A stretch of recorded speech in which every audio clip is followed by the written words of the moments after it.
আচ্ছা, শেক্সপিয়ার কি university wheat? না, শেক্সপিয়ার হচ্ছেন নন ইউনিভার্সিটি উইট। তাহলে ইউনিভার্সিটি উইট কারা? ইউনিভার্সিটি উইট হচ্ছেন এমন 7জন প্লে রাইট যারা ষোড়শ শতাব্দীর দিকে বিভিন্ন ধরনের নাটক মঞ্চস্থ করতেন, নাটক লিখতেন এবং তারা ছিলেন কবি।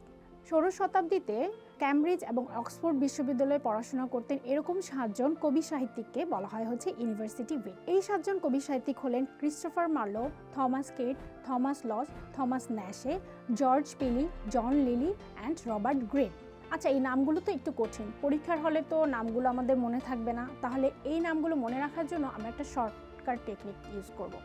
প্রথম নামটা হচ্ছে ক্রিস্টোফার মার্লো, বাকি 6টা নামকে আমরা 2টা ভাগে ভাগ করে ফেলবো। থমাসগুলো আমরা একসাথে রাখবো, থমাস, লস, ন্যাশে, কিট।